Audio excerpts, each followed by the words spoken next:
a picture of my plate from last year, and every single thing on the plate I grew. So the zucchini was grown by me, the squash was grown by me from seed. I helped slaughter the cow that was then turned into the skirt steak. I grew the wheat. I milled, I milled the flour, and I baked the bread.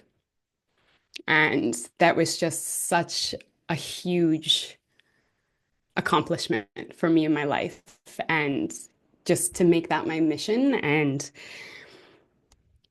just learning how to make food medicine again for me has really been my mission and my goal. And I felt like in the last year or two, I've really accomplished that.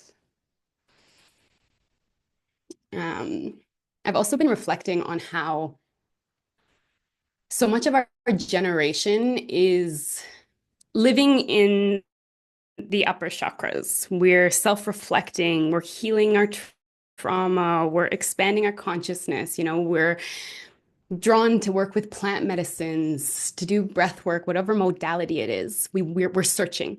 We're searching for something outside of ourselves, and it's amazing.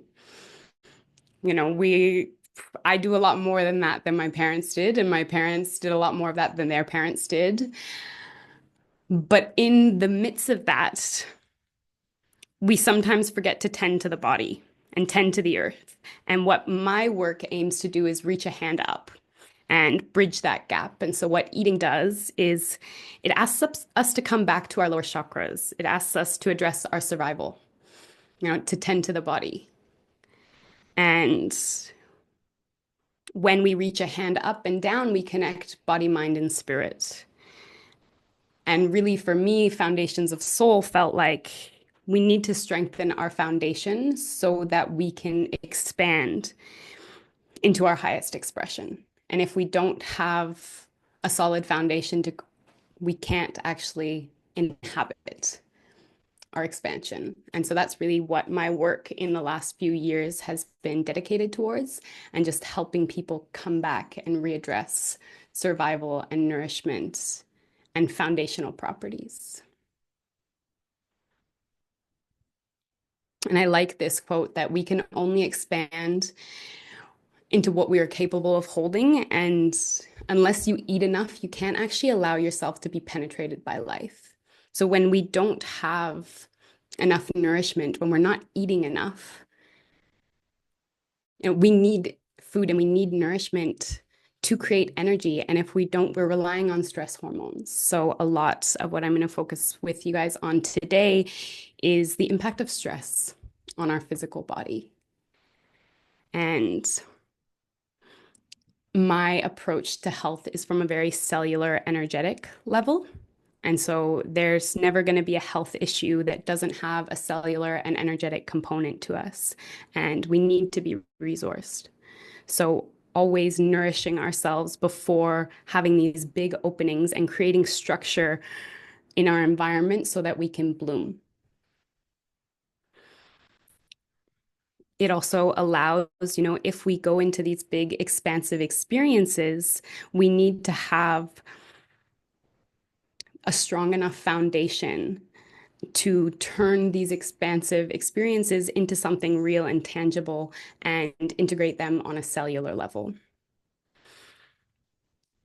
And if we're not eating enough, we're creating a lot of stress on our body. And so stress is an underlying factor in all illness. And stress isn't just something that we feel. It's not just a mental experience, but it's a biological process that has real and tangible consequences.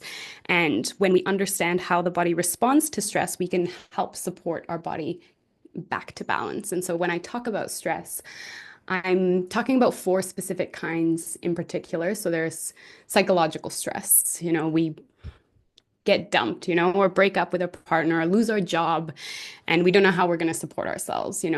We have an identity crisis. Psychological stress taxes us. We can't sleep.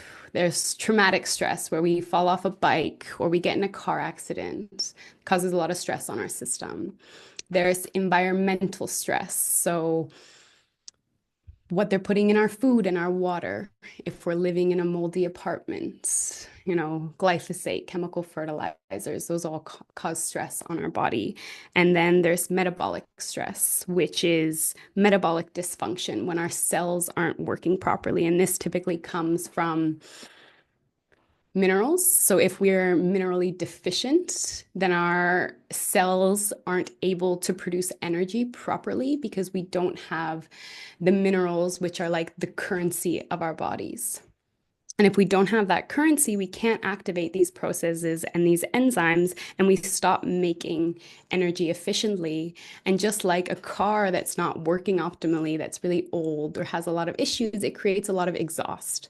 So this is when you see things like oxidative stress and inflammation. It's our cells not being able to make energy efficiently, so it creates a lot of metabolic stress in our system. And stress in small amounts can be good, but when we have a constant activation of our HPA axis and we're constantly stressed out, it actually leads to a lot more tangible implications and leads to a lot of chronic illnesses and disease. Our ancestors would have acute stressors, but then you would come down from the stressor. But if we're constantly living in a state of stress, it's burning up our minerals. We call it in the mineral space the magnesium burn rate, because magnesium is the first thing that goes when we get stressed out.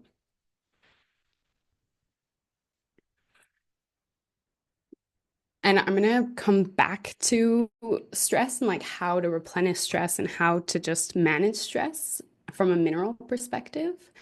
But really, for me, health is all about, at least for me, like health is generated through a good relationship with the natural worlds. And I really love this quote by John O'Donohue that says, "Our bodies know that they belong. It's our minds that make our lives so homeless." And for me, just my story a little bit, I've been working in the mineral space nutritionally for the last year and a half, but before that, I worked in agriculture and I studied soil health and soil science. And previous to that, I really hadn't found my voice. I was really shy, I was really quiet. I often made myself quite small. And it wasn't until about 2.5 years ago where someone approached me and asked me to give a workshop on what I was doing on the land. So I would be hired on by farms to go from traditional agricultural practices to organic practices. And I would be hired on to teach the farmers how to do organic practices and turn into a regenerative based farm. And I started teaching workshops and then got approached by the library to come and give presentations. And it was really, for me, finding my voice through speaking for the soil, advocating for the earth. And for me, I found such an incredible sense of belonging through that.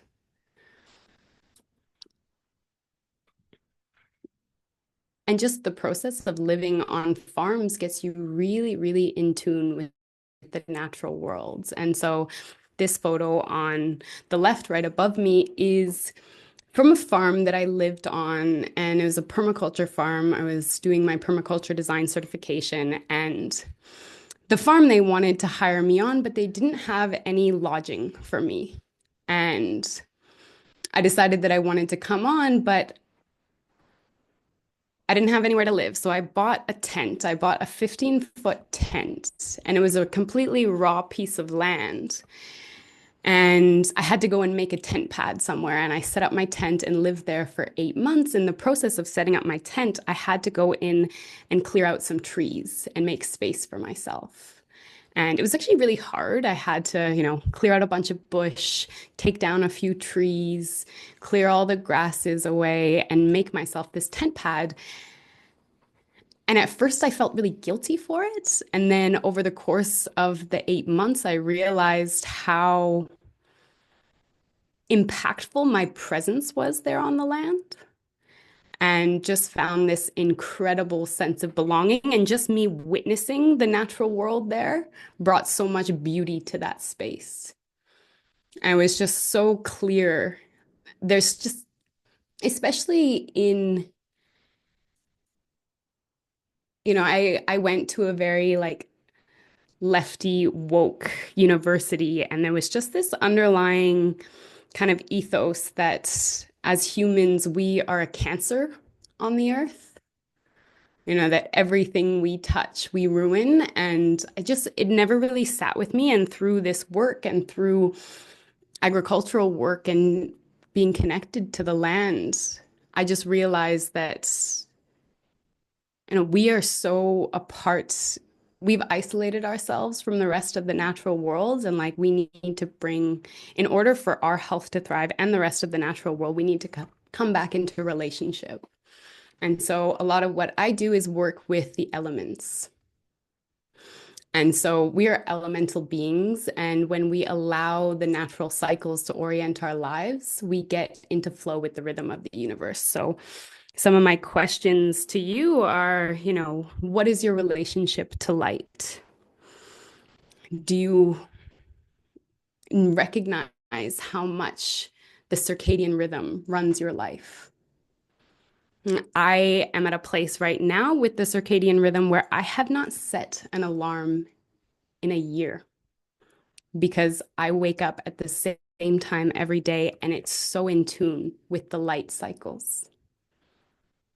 What is your relationship to light? I don't wear these sunglasses because I think they look cool. I wear them because I know that if I'm sitting in a room full of blue light, it's going to disrupt my circadian rhythm. And it's one of the most important things for my health that I've ever done is prioritize my circadian rhythm.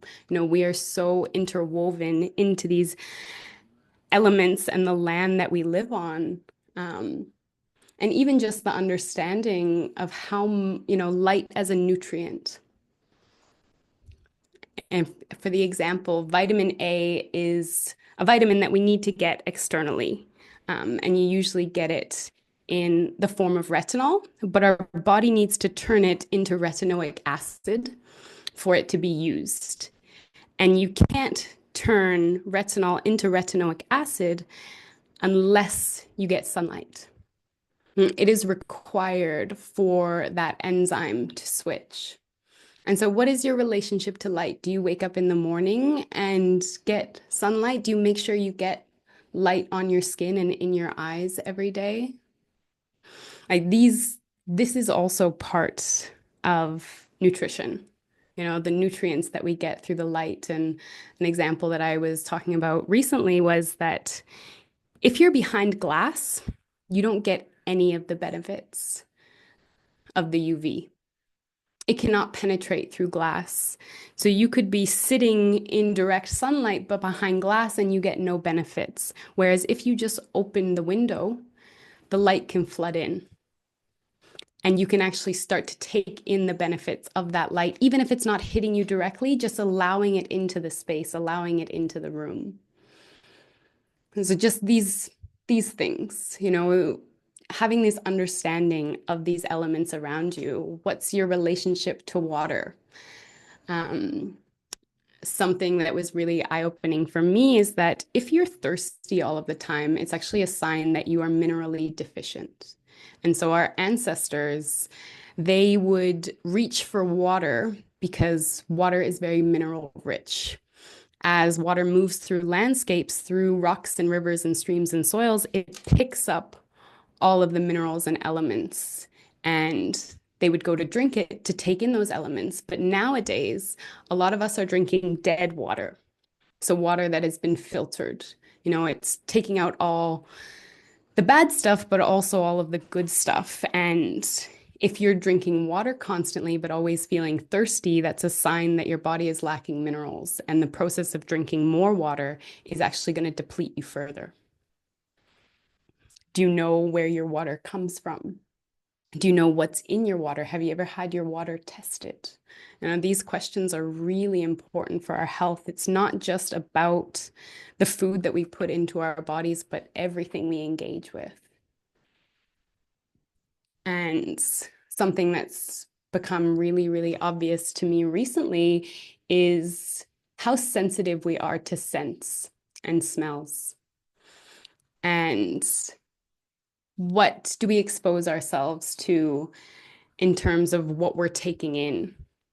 And our bodies and our hormones have adapted to give signals through our smells. And when we're constantly wearing scented perfumes and scented lotions and colognes and all of these things, we actually stop the messages from getting through. In IVF clinics, there you can't have any smells in the clinic because it will alter the likelihood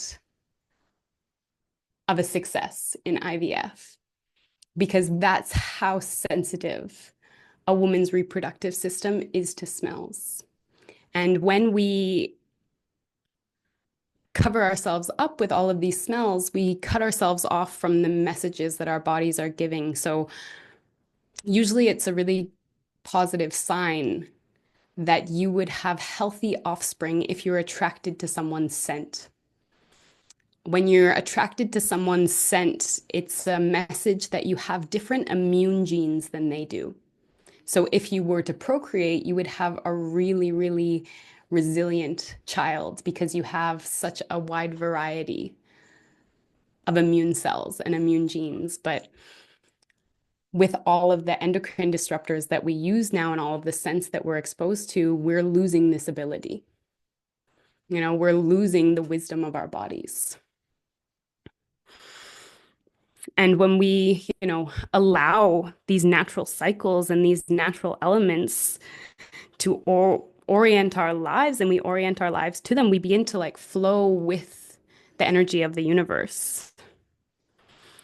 And when we don't, we cut ourselves off from all of the wisdom that our ancestors had. A question that I pose to you is, what do you think of when you hear essential nutrients? There's the periodic table of elements, all the elements that make up our earth. And when you think of essential nutrients, maybe you think of a bottle of vitamins. But essential nutrients are natural substances. All of our essential nutrients come from the Earth's crust. Essential nutrient means something that we have to get from outside of ourselves. It's something that we must get from our external environment. And all of these essential nutrients are found in the Earth's crust. So we've taken it and put it into a bottle and made a synthetic version of us. But when we're talking about minerals, it's really about the land that we live on.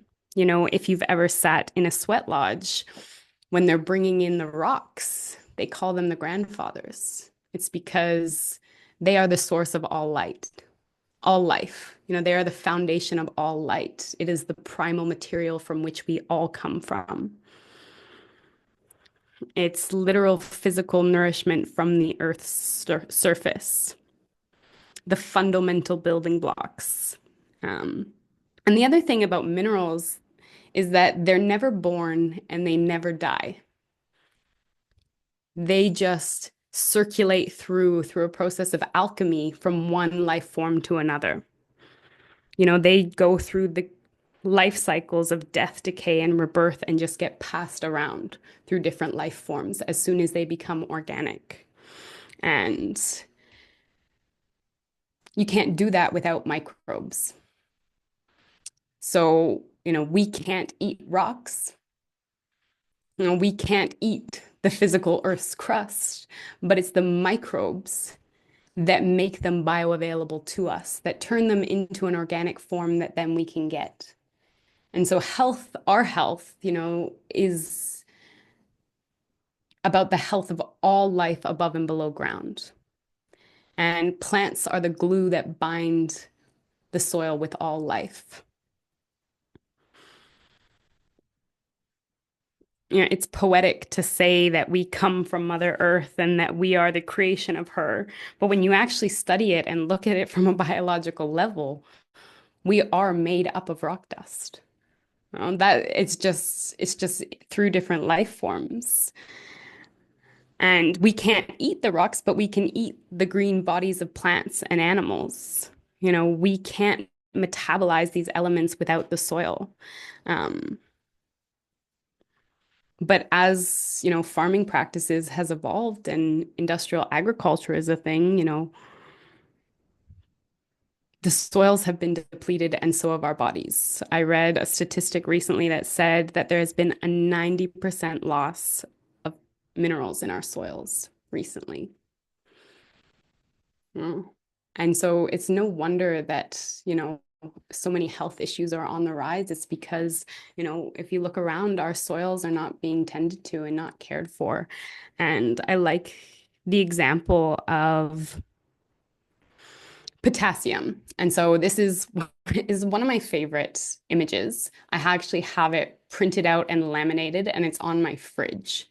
But it's just it's just showing that, there's roles that all of these minerals and elements play in the soil and then how they function in our body. So one example is potassium.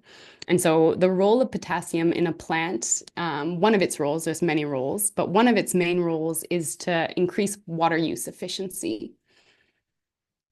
And so it allows the plant to take up more water. And in our bodies, potassium is needed for proper fluid balance.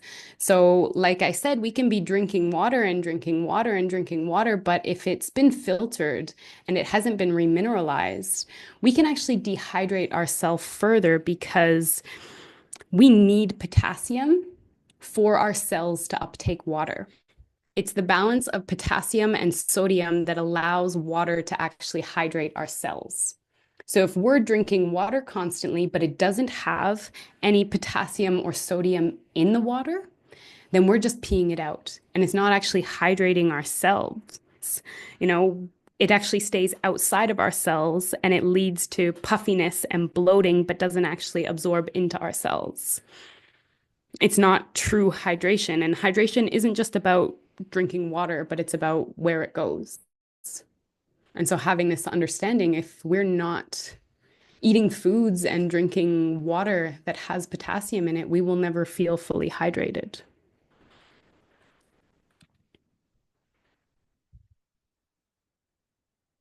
So you are what you eat, and you are what you eat ate. And I said this before, but we can't eat rocks. But as they go through a series of biological transformations, they go through many life forms to end up on our plate. And it moves through the cycles of life. It goes from the waterways into the soil, taken up by the plants. And the plants take all the energy and all the elements of life and package it up into this perfect form that we can consume. And animals eat and graze and they alchemize these minerals and into the richest food sources that we can find. It blows my mind that cows can turn grass into beef. And they can do that because they have four stomachs. They have four stomachs and they have certain microbes that can digest grass and turn it into those forms. Another thing I mentioned earlier about how in order to get retinol, we need to turn it into retinoic acid, and you can do that through sunlight. And so as the animals are grazing and foraging on the land, they're doing that process for us.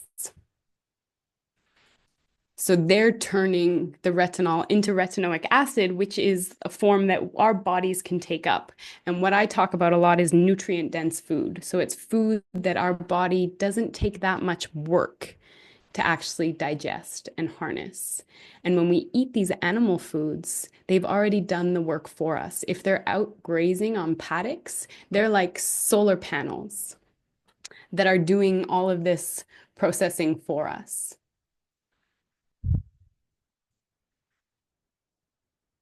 And there's been, for centuries, Western medicine has waged a war against microbes. We're always afraid of bacteria and viruses and funguses. But if you actually break down the human body, we're approximately 43% human cells, and the remaining 57% of our cells are microorganisms, such as bacteria, viruses, fungi, archaea. And this means that more than half of your body cells are not human, but rather microscopic organisms that live in and on you. And through, so many interventions such as chemical fertilizers, herbicides, and pesticides, we are depleting the soil microbiome. There is no more life left in the soil. And by extension, our foods are being depleted. The microorganisms, they're like the original miners. So they go into the soil and they transact. So there's like this whole web underneath the soil. And I love the example. There's in 1 teaspoon of healthy soil, there's more microorganisms than there are people on Earth. And that there is in healthy soil, there is so much activity going on. And it's like a marketplace. And so the plants, they can photosynthesize. And so they can make their own sugars, but they can't mine their own minerals. So it's an exchange between the microorganisms and the plants. The plants say, I'll give you these cakes and cookies. You go and get me potassium and magnesium. And the microbes go into the rocks and into the soil and into the waterways and they mine them up and then they exchange them. And there's this whole network of exchange going on. But as we use chemical fertilizers, as we use herbicides and pesticides, as we use antibiotics in our body, as we treat, livestock with all of these antifungal, antiparasitic, antibacteria, we are depleting our soil microbiome, our gut microbiome. And that's leading to a lot of deficiencies in our world. And we are the result of nature. Human cells are not at the center of human health, but the microbiome. It functions as life-giving soil within our gut and our internal organs. So really reframing our relationship with these organisms because their health is our health. And a quote that I heard recently was eat for your biology, not your ideology. So I call myself a recovering vegan. I explored that for a little while. And for me, it was really important as I went into veganism. And, we don't want to see death on our plate. We want to do the right thing. And for a long time, I thought that eating meat was the wrong thing to be doing. And the way that we practice industrial agriculture is wrong.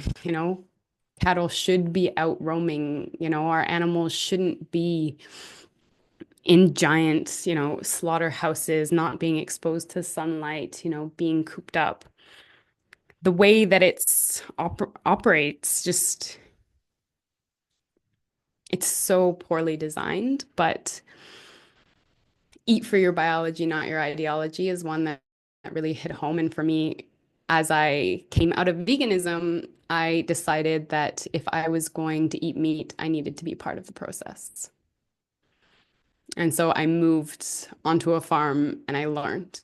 And it was one of the most important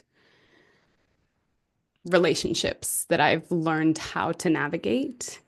And just really brought me into relationship with what it means to be human, you know? And it's not, eating meat is not inherently bad, but we can do it in a way that reduces harm. And so I really preach for pro-metabolic health, which is a way of eating that prioritizes optimizing metabolic function. So supporting energy production at a cellular level. So nourishing the body with easily digestible foods, nutrient-dense foods, and foods that are going to give us energy at a cellular level. And so, for example, a unit of fat gives 40 times more energy than glucose. And it's actually energy for our cells. And when I talk about fats, I'm talking about from animal tissue. That's what fat stands for. And there's been this understanding that fats you fat, but fats are the building blocks of our hormones. You know, there's so many different fat soluble vitamins and minerals that we need. And the importance of animal foods is where we get this fat from. But coming into relationship with that, you know, learning how these animals were raised, learning how they were killed, being a part of that process for me was so important. I heard this quote once that said, "We are a society of overfed and undernourished." So when we're eating, we're trying to satiate ourselves, and we do that through eating mineral-rich foods. But so many of our foods nowadays have poor nutritional value. So we keep eating and we keep eating and we keep eating, but we're not actually getting the nutrients that we need from our food. We're not getting the minerals that we need from our food. So we keep eating, trying to fill that void, but the calories are empty.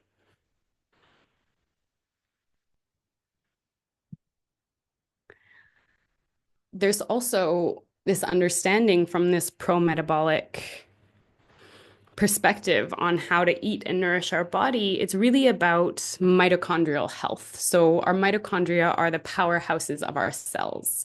And when they are functioning properly, we can make energy and we can move through any health issue or energy issue, fatigue issue. And our mitochondrial DNA comes directly through our maternal lineage. So, we actually don't get any of our father's DNA in terms of our mitochondria. And the mitochondria, they're the battery packs of the cells. So I always ask my clients, you know, what was your grandmother eating? You know, what did your it will inform your metabolism because you will have the same metabolism right from your maternal lineage. And your maternal health and nourishment is always informed by your mother and your grandmother. And just coming back to the wisdom of the body.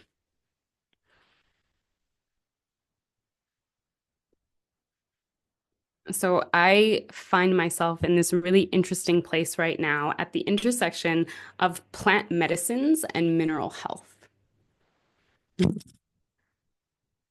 So I've been studying mineral health for the last few years, and I started with soil health, and that led me down this path of mineral health, but how minerals actually work in our body, what we need, in what balance. And then I also am really deep into the plant medicine space. And a lot of the circles that I run in engage in this. And there's this really interesting pattern that I'm starting to see with how these plant medicines affect us minerally. And so at first, when I started trying to hold these simultaneously, I wasn't sure if they could coexist.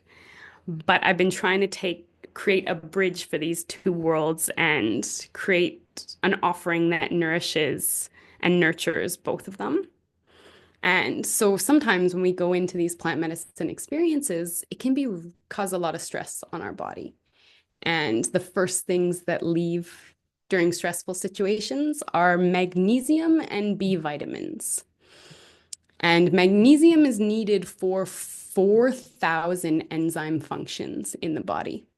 It's needed for energy production, you know, the creation of ATP and countless other things. And when we're deficient in magnesium, the body will start pulling from other places. So in a lot of instances, zinc will be replaced for magnesium.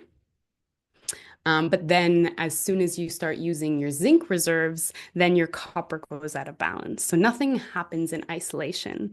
And it's this really interesting place where, you know, we come to these plant medicines to heal old wounds, heal old patterns, you know, we have trauma, we have experiences that we want to look at. We have a plethora of reasons why we would be coming to these plant medicines. And learning how to prep the body and fortify the body to be able to actually integrate these teachings and have them land in us on a cellular level. And what I've been finding with some of my HTMAs for people that work with plant medicines is that people that are magnesium deficient tend to be much more sensitive to the medicine.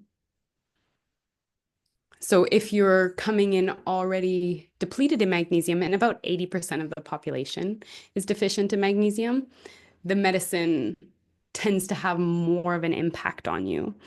Another thing is that calcium, we call the mineral of cement. So when it's out of balance with magnesium, it tends to calcify. And it creates like an armor in our system. And when we work with plant medicines, it's a decalcifier. So it actually opens ourselves up. People with a lot of calcium in their mineral makeup, especially if it's in the wrong places. So we really want calcium in our bones and in our teeth. But if it starts to get stuck in our tissues, then we actually can't process emotions. We tend to be very rigid, very blocked, not really be in tune with how we feel. And then you come to plant medicines and it actually decalcifies you. So it breaks down that shell, that armor, and it starts to open up the channels. And so you can use these plant medicines to actually alter your mineral makeup and come back into a place of balance.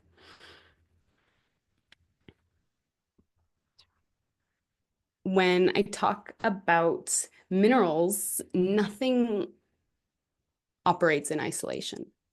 Every mineral has effect on every other mineral. So I really like this image because you can see how they're all interwoven.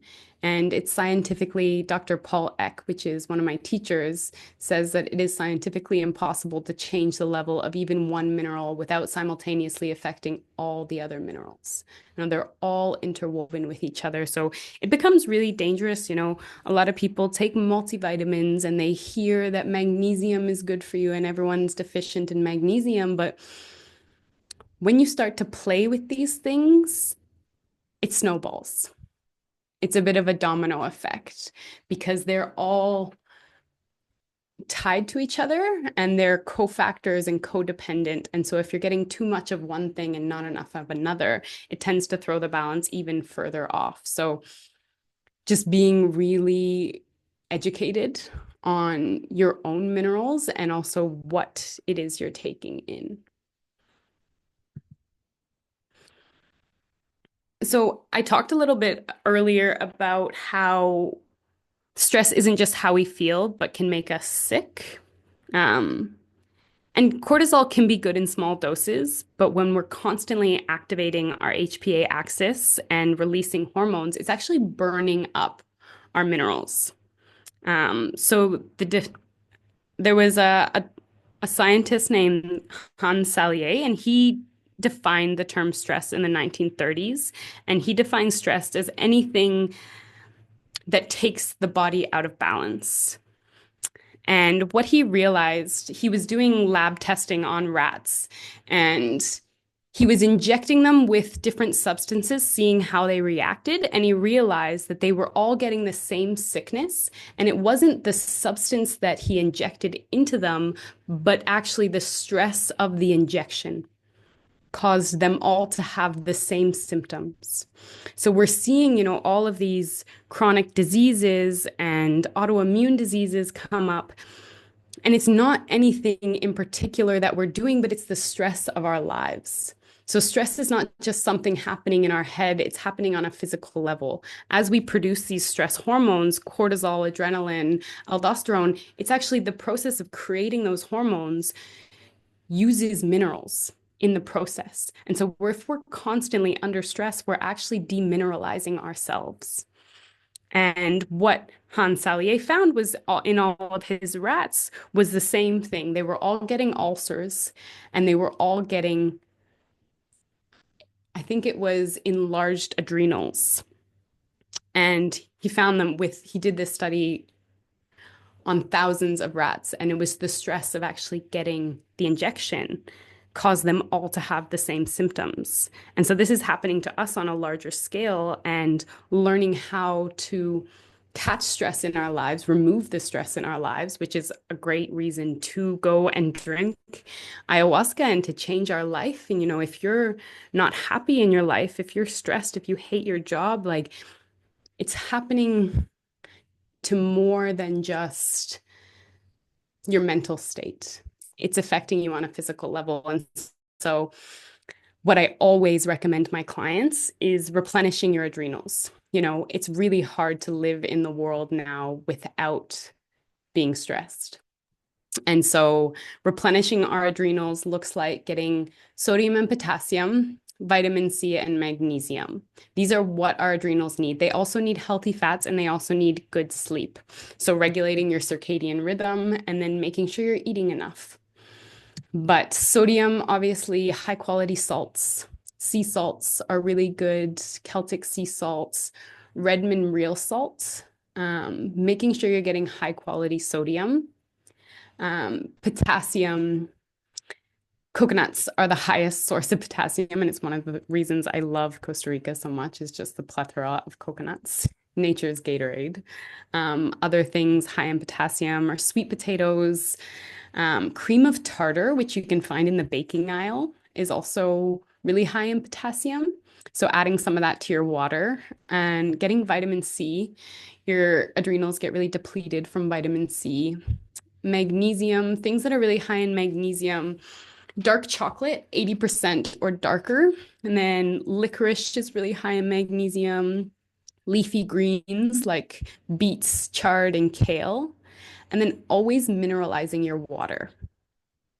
So if we filter our water, which we usually do because there's fluoride and chemicals and all sorts of shit in our water now, if you're on city water, getting spring water would have naturally occurring sources of minerals, but always remineralizing your water.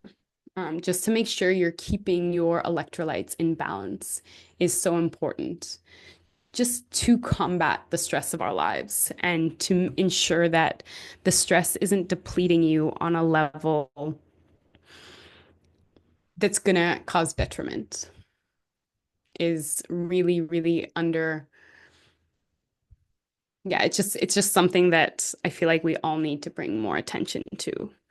And you just don't want to get your body to a place where you're so deficient and there's so much stress in your life that you have diseases of adaptation. Heart problems, digestive issues, mental health issues, they all have relationships, autoimmune issues, they all have a relationship with our adrenals, and with our stress levels. And stress can be good, when we go to the gym, we lift heavy weights and we stress our bodies, and that causes us to get stronger. But if we're constantly stressing the body, persistent stress can be deadly. And the two minerals, I mentioned this earlier, but magnesium and B vitamins are the two minerals that leave when we're under stress. They're the first things to go when we release hormones such as cortisol and adrenaline. And so just also reducing the amount of stress in your life, finding the places in your life where there is a lot of stress, but also fortifying. We can't all avoid stress all of the time, but making sure that we're tending to our adrenals.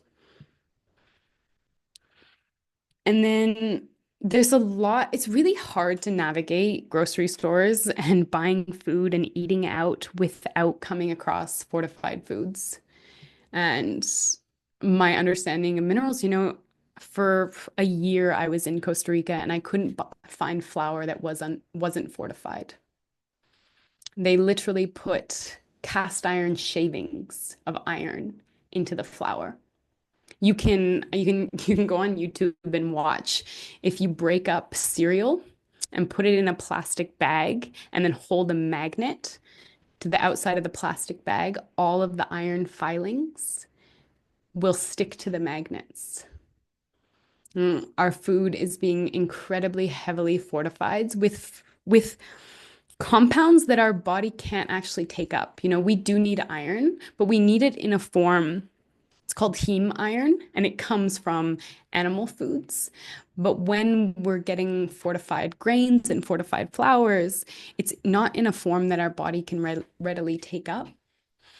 And there's never a trade-off. Matt calls it God food. So nature packages things so beautifully in the right balance. Whenever you have vitamin D in food, there's always 10 times more vitamin A than D. And nature will never package it any other way. So now, people think that they need all this vitamin D, so they're taking, dropperfuls of vitamin D because they're not getting sunlight, but you don't know that it needs to come with vitamin A. And there's so many unintended consequences that come from taking vitamins and minerals in isolation.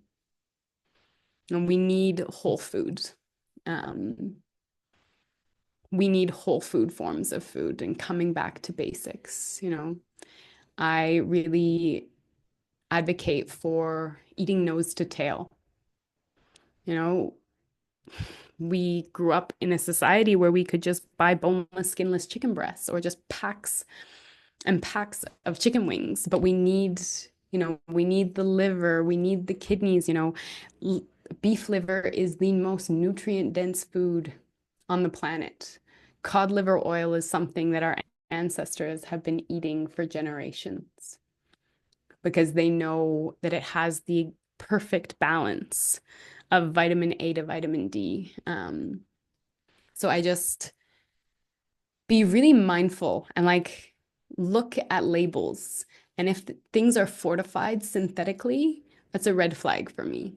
Um, Really, really be mindful and be incredibly mindful about where you get your supplements from.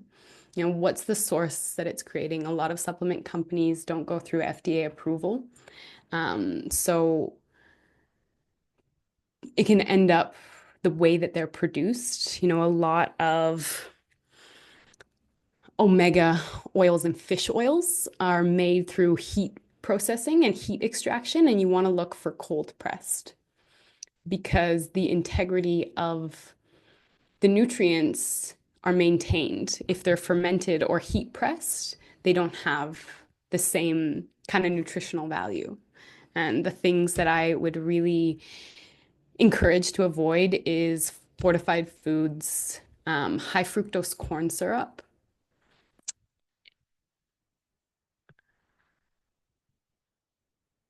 seed oils. So when I talk about fats, we need certain minerals from fats, vitamin D, vitamin A, vitamin E, vitamin K. Those are all fat soluble vitamins, and we get them from animal foods. Seed oils, canola oil, peanut oil, those are not healthy fats. So you want fats that are solid at room temperature, saturated fats. That's where you're going to get all the nourishment.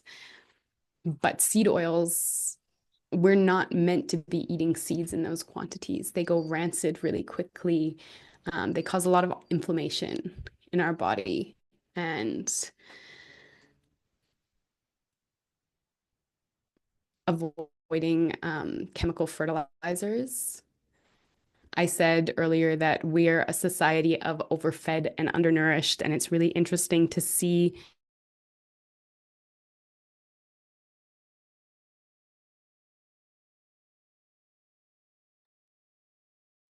Costa Rican Wi-Fi, y'all. Uno momento. Uh, Bree, to answer your question, you can get true Celtic salt at almost any health food store. The way you know it's Celtic salt is that it's labeled Celtic salt, A, and B, it's gray. So there's pink salt, there's Redmond salt, which is kind of like whitish pink, and then Celtic salt usually is like big flaky chunks, and it's in like a big cylindrical bottle or a bag. Celtic salt and Redmond salt are basically the two that you want to look for. Okay, thank you. No problem. Let me just see if we can get Emily back.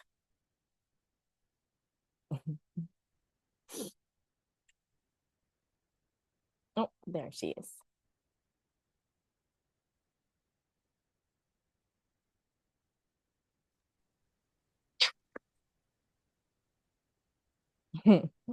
Hola. Hola.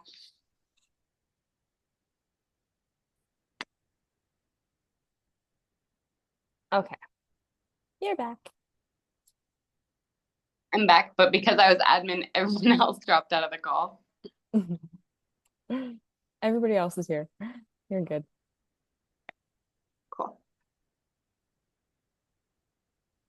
My computer charger is not working now, so I'm just on my phone. Okay. So no, but I was Just wondering. kind of at the end anyways. So Perfect. I did want to create space to talk about just plant medicine and dieta and how that, I'm curious also if you have anything you want to talk about. Yeah. Hold on. Let me pin myself. I actually have a few questions, but maybe we'll do plant medicine and dieta first, and then I'll let everybody else ask their questions because I can always ask you questions later. But I would love for you to share just what you've learned through dieta, and for everyone in the group, define dieta, because a lot of these people have worked with me with plant medicine, just not necessarily ayahuasca. For those of you who have done psilocybin journeys with me, you will have done your own dieta, which I know is not everybody's protocol for psilocybin, but my principle is, why would we honor one plant medicine more than another? And so I do ask everyone that I work with to do an ayahuasca dieta prior to psilocybin. And so when we say dieta, there are different things that we can be referring to. Like dieta can just be your dietary process, and dieta is not just food as well. Dieta is everything you're consuming. So dieta is your nutrition and your music and your social media consumption and the energies that you are allowing into your world through all of your interactions and anything that you are allowing into your field. And then I guess we can also share a little bit at the very, very end, Emily, about the difference between dieta for preparation and actually a master plant dieta, just because that's pertinent in both of our fields right now. But you are a much more experienced dietero than I, so I would love for you to share a little bit on the topic of remineralization and the concept of dieta and plant medicine work. Yeah, beautifully said. And I'm really excited to see how you navigate this next phase of your journey and open up into this world of dieta. The plants, they obviously are the glue that binds, soil with the rest of all life, and they are the nourishment from which we come, but they also have spirits. They have spiritual properties, they have wisdom to teach us, and they go beyond the material world. And so we can work with plants for a variety of reasons and to bring in different energies and different nourishment and different understandings of ourselves. And so when we go on a dieta, we're basically making a commitment to a plant spirit to take on their essence, take on their energy, call in their spirit into our being, and allow them to work through us. Similarly, when we, take psilocybin or when we drink ayahuasca, we're creating an invitation for them to work through us and us to work through them. And there's certain needs that the plants have that we don't have, and certain needs that we have that they don't have. So it's creating this bridge between two worlds and this understanding that, everything living has spirit, has consciousness, has wisdom to be imparted. And so learning actually how to connect with and communicate and receive that wisdom through these medicines and through these plants and through these living beings that are all around us. And so it's an act of devotion, it's an act of sacrifice, it's a sensitivity. And what was really interesting for me, I studied soil biology and learning how to make compost and fertilizer and tending to the soil. And when we go on a dieta, we basically turn our bodies into a ground, a fertile ground for the plants to root into. And so when I build compost, there's certain things that I don't put in my compost piles. I don't put spicy food in. I don't put fatty food in. I don't put red meat in. They don't like too much citrus. It affects the pH of the soil. And similarly, when we go on a dieta, we make our bodies as enticing and as hospitable as they can be for these plants. And when we work with the shaman has a relationship with this plant, and he plants a seed inside of you in the ceremony, and it's your job and your responsibility to tend to it, to water it, to allow it to grow. And so it's not just about what you're eating, and you restrict yourself from salts, from citrus, from dairy, from red meat, and you create an environment where the plant can thrive and start to work with you and start to teach you. And I just closed a year-long dieta with 2 plants, and it's been one of the most life-changing experiences that I've ever had. And the way that these plants have opened me up, have shown me love, and have made me come deeper into my understanding of self is just beyond anything I could have imagined. But at the end of the day, we're not plants, we're humans, and we also have needs. So really, I closed this diet 2 days ago, and it's really about tending to my physical body. I've spoken about how we need sodium and potassium to be hydrated, and I've just spent the last year in a state of dehydration. So we make sacrifices, and it's part of the process to sacrifice, and you get so many blessings from making sacrifices. But now it's tending to the physical body, tending to my human nature. The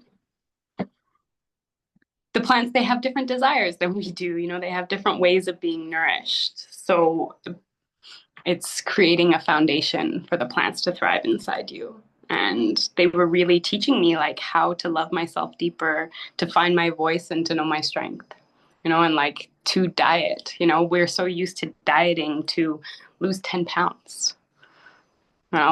It's just such a paradigm shift to diet, to find the strength in your voice. Just to reframe that. Mm-hmm. Such a beautiful description.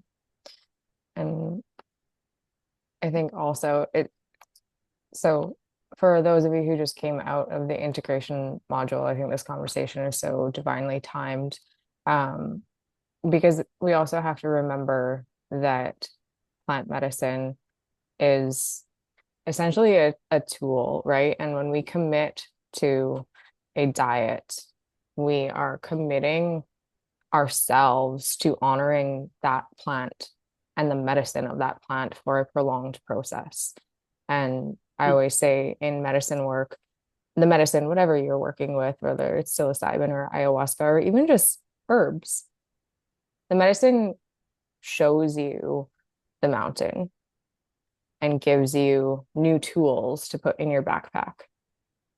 But it is you as a sovereign being that gets to make the decision whether or not you're going to climb the mountain and how much effort and valiant effort you're going to put into climbing the mountain.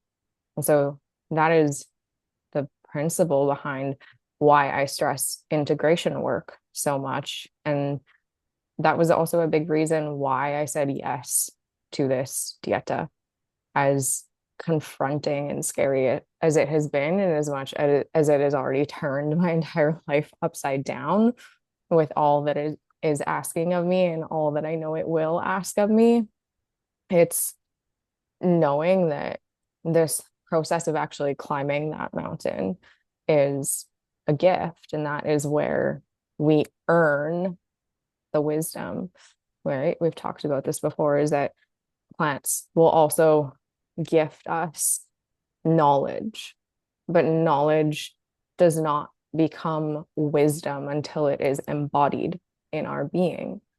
And so we can fill our backpack with all of the tools that we want and with all of the knowledge that we want, and we can read all the books and all the podcasts and do all of the things. But if we're not doing the work to actually apply that to make tangible changes in our life and our being, then all of that work and all of those tools are just going to be transient. And so this process of the dieta that Emily has just closed her own, and I have just embarked on my own journey, to me, it's really a devotional process to that journey of turning that knowledge into wisdom, and of actually doing the integration work and taking all of this work seriously with deep reverence and honor. And I hope that whenever I end up closing my dieta, that continues to translate, and that I continue to remind myself to carry that forth with me throughout the entirety of my life. It's just such an interesting concept to me, that even just noticing the devotion with myself to the diet, because I don't want to mess it up, right? But just reflecting back to myself, okay, well, if there was no plant involved in this, what aspect of you would not be devoting yourself to this just for you? And that's already been such a big teaching. So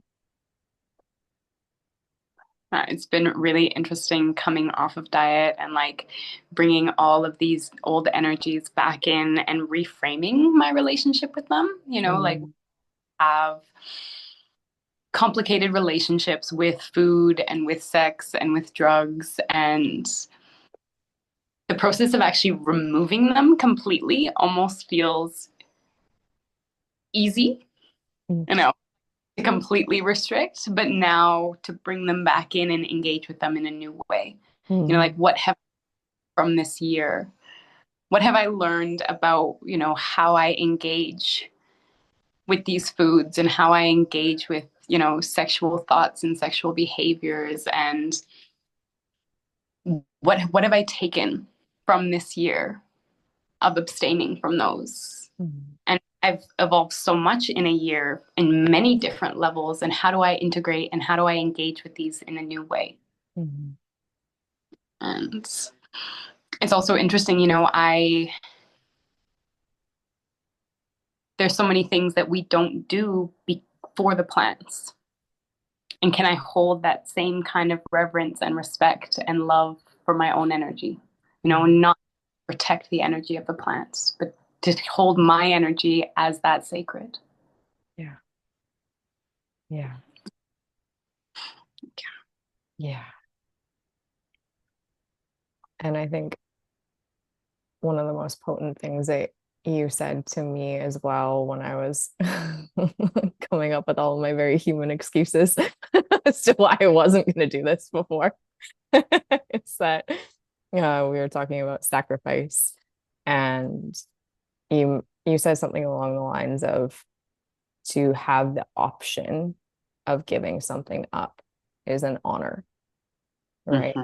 And something else came through for me shortly after that conversation, and it was that anything we are not able to let go of, anything that we are not willing to give up, even if it's transient, is something that we are therefore actually not able to fully choose. If we can't give up sex, we can't fully choose to be honorably in sacred union, making love with another. Because if we can't choose to give it up for a period of time, that is indicative of us being addicted or having a poor relation with whether it's sex or food or the gym or a certain substance or a certain endeavor. If we cannot fully give something up, we cannot fully choose it. One that I like to build off of that is enjoy everything, but don't let anything use you. Mm. Mm-hmm. And where do you feel like you if there's something that you don't feel like you can give up, then it's got you. Yeah. If you can't without it, you're reliant on it. And you see that caffeine, you see it with coffee, you see it with tobacco, you see it with marijuana, with alcohol. That And reminds me of these substances have really strong spirits. They're right? And what we work with, they're master plans. But we're working with master plans, whether we're aware of it or not. And the ones that got you, they're the masters. Mm-hmm. Yeah, definitely. For those of you on this call who don't know, marijuana and coca as in coca that is used to now in the Western world make cocaine and crack. They are actually master plants, both of them. I think it's going to be coca. Pardon? I think my next diet's going to be coca, actually.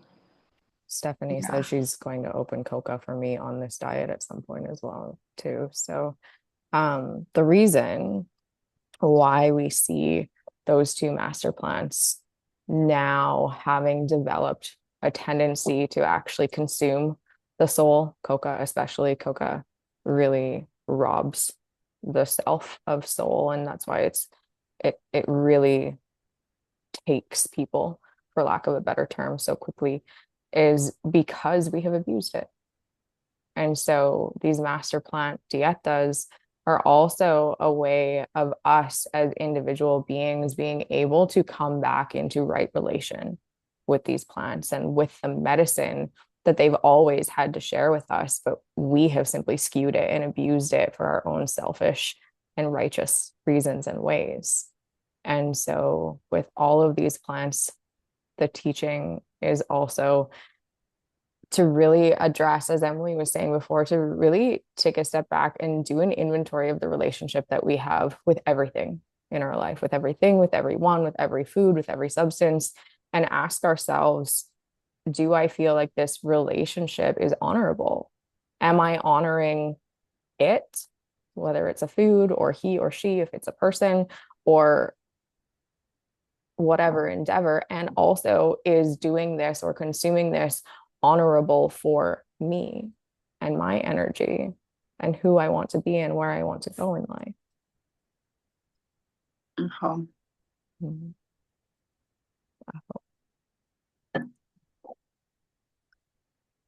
Well, my dear, are you ready for some questions? I'm sure there are so many. And if y'all don't have questions, I certainly have questions. So we can just do this popcorn style as we usually do. If you have a question that you would like to come on camera and share, please go ahead and do so. You can also drop it in the chat. I know some of you can't be on camera this evening, so if you would like to drop your question in the chat box, you can do that too. But otherwise, just floor is yours, whoever would like to pop in. I have a question. Yeah, Tina. It wasn't something that was really talked about, but it was in the module, the aspect of neurogenesis. It was in relation to alcohol when it was being discussed, but it was more so about how our brain loses the gray matter and we're losing that ability to think critically. Just for someone like me, like I care a lot about that. So for both of you guys, even just how do you practice neurogenesis with like food or anything? Emily, I'll let you answer first. Um,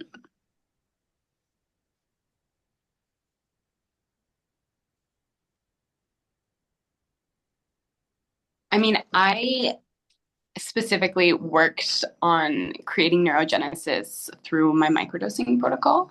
And that was like the focus of my work. And I was actually diagnosed with brain damage 2 years ago. And through the process of working with, I had a seizure and a condition called encephalitis. And through a process of getting off anti-epileptic medication and swapping it out for psilocybin, I actually healed the gray matter and the lesion in my brain,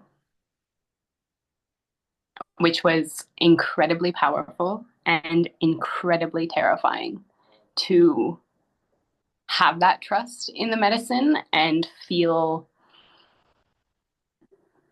just so cared for and nurtured by these, living beings that are adaptogens that just go in and fix whatever is out of balance in the body. I thought that I was going to be on anti-epileptic medication for the rest of my life. And that's what my doctors told me I would have to do.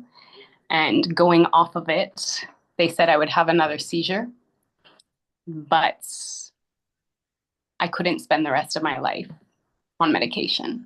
And so trusting that the psilocybin would support me in the areas that I needed to be supported in, and to feel right away that my brain came back online was just so incredibly profound and powerful. So that's my own experience with neurogenesis and just feeling my brain come back alive and come back to a place of safety. And yeah, just feeling so incredibly supported by the natural worlds and just trusting that nature has everything that we need. And we don't need to restrict ourselves. We have everything that we need to come back to balance, come back to homeostasis. That didn't answer specifically about neurogenesis or alcohol, but it's my experience with brain activity and working with these substances. I feel like it answered it really well. That was an incredible testament. Like, that helps a lot in so many different ways in my brain, by the way. That was just a great answer.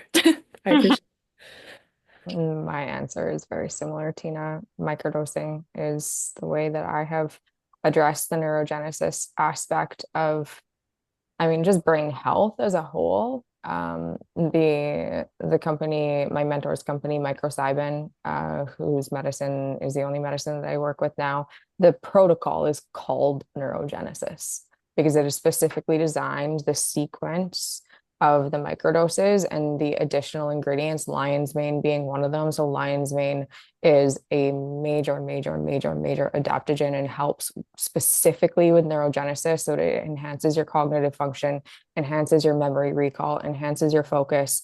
And the protocol, the way you move through the different genetics of medicine, it is designed so meticulously to enhance that process of neurogenesis. And it's because of Ryan's training and all of the education that he has received. So Ryan used to be a Formula One race car driver. And while he was an F1 driver, he worked with neuroscientists to help him reprogram his mind so that he could make split-second decisions on the racetrack and not operate from fear, not operate from impulse, so that he could be laser focused on the track. And then he went on to become a base jumper, and he worked with neuroscientists in base jumping so that he could basically deprogram his amygdala, his fear center, so that when he's on the top of that mountain or whatever precipice he's jumping off of, he again is laser focused. And he has translated all of those teachings into microcybin, and microcybin has their own team of scientists who all work meticulously to structure these genetics of medicine and all of the additives so that it enhances your neurogenesis. And not very many people know this, but in October, before I left again for my trip to Arizona, I had gone through 2 weeks of just massive, massive, massive, massive stress before I left. And 3 days before I left, I passed out in my friend Ava's kitchen. And I passed out and I split the back of my head open on her granite counter. And I went to the hospital and I had to have my head glued. And I was determined that I was still leaving on my trip. And I didn't tell anybody because I didn't want to manifest anything sinister happening to me. But I had a very, very, very severe concussion. And I just went right back on the microcybin protocol and I just fully trusted. And I had no headaches. I had no short-term memory loss. I had very minimal pain whatsoever. It was almost like I just had kind of bumped my head. And I mean, maybe this is placebo effect of having my mind so deeply focused on this is not going to affect anything. But I truly, truly, truly believe that the microcybin protocol helped me come out of that concussion with literally no side effects. I didn't have a single headache aside from the day immediately after I split my head open. And so microdosing is probably my number one recommendation. And also just foods that are specific for brain health. I mean, like Emily has shared so many times on this call, nature is so infinitely wise. Like walnuts are shaped like a brain because they're so good for our brain, right? And so all of those foods that really enhance brain health also, and I can send you guys a list in the WhatsApp group if you're really curious about brain and neurogenesis specific foods, and I can also drop the microcybin information in there for you, Tina, as well. But yeah, hopefully that answers your question. Also, Yeah, the it's link incredible. that Bree just dropped, please by all means use that for information. But if you actually want medicine, just reach out to me. Because you're in the US as well, you will have to use a different. I'll hook you up. I want to say too that I really hope that we can do that medicine journey when you come to Arizona again. Like you're making me feel so We excited. absolutely will. We absolutely will. Another thing I will say about neurogenesis is that it happens over a period of time. So you need to be in that space and be taking the microdoses for at least 3 months. It's 66 days before neurogenesis actually happens. And the brain is plastic, right? It's malleable. It's not this solid entity. And when you do a protocol, you do it for at least 3 months. I did mine for about 6 months, maybe a little bit more, but it needs that time to go in and heal and make lasting. And when you take microdoses, what was so enticing for me was that I was going to have to be on this anti-epilepsy medication for the rest of my life. But if I took the microdoses and it worked, I would never have to take it again in my life after the 66 days. Because the medicine, it goes in and it does the work and it rebalances the system. So you're not reliant on it, right? It's not a medication that you then become dependent on. It goes in and it heals you. It helps you come back to balance. It adapts you to a place where you can then do the functions on your own. But it needs to be regimented for the 66 days. So it's not just a one-off thing that you do. It's like a dieta. It's a dedication. You know, these things, they take time, they take dedication. It's not a quick fix. It's a lifestyle. Yeah, thank you for sharing that piece, Emily. And so much research has now shown, like you can read about this on MAPS. I can send you all resources if you're interested in reading more. But I mean, obviously, I'll always be pro doing macro journeys for specific purposes, but micro dosing is actually, I think it's, don't quote me on this, I think it's 8 times more effective. Maybe it's even more than that, 8 times more effective for neurogenesis than macro journeys. And when we think about a macro journey, it's like it can be a one-time experience, right? And you're taking a big dose. And a lot of times what's happening is that your neural synapses, so like two neurons coming together, these are your dendrites, and your neural synapse that comes together basically breaks apart when we do medicine work, right? And then the integration, why integration is so important is because it's almost like you've gone to the gym and you've torn all your muscles doing a really, really heavy workout. And then you need rest for those muscles to repair. Same thing. We need to rest the brain and nourish the brain for those neural synapses to actually heal and come back together. And so the reason why micro dosing is so much more effective for neurogenesis is because it's much smaller doses over a prolonged period of time. So the healing rate of the neural synapses can happen much more efficiently than when we do a macro journey and we just blast our neurons with a high dose of medicine. Repair happens, but it happens a lot less effectively than when we're microdosing and we're spreading that medicine out over a very long period of time. And we're also resting more, right? Like macrodosing is also a very, very big stressor on the body and a big stressor on the brain. So microdosing, as long as we're also paying attention to our external and internal levels of stress, it's actually infinitely more productive for that process of neurogenesis than macrodosing. Oh. Preston says iboga is extremely powerful as well on a microdose protocol currently. So not many people know that you can microdose almost every plant medicine. Like you can microdose ayahuasca, you can microdose San Pedro, you can microdose iboga, and they all have different benefits. Certainly don't just go testing any macro medicine for just random purposes. You really want to feel called to a specific medicine and have a very deep understanding as to why you're using that medicine. Oh, thank you for being here, James. Have a beautiful evening if you're leaving. Progress. Oh, Sorry, that was me. okay. And so iboga specifically, as Preston is talking about, iboga is mainly used for the treatment of addictions and very, very, very, very, very severe trauma. Macrodosing iboga is no joke. It's a 4 to 7 day experience where you actually stay with your medicine man or medicine woman. But yeah, anyways, if you have specific questions about the specific uses of plant medicines, obviously feel free to drop those in the WhatsApp later this week or this evening.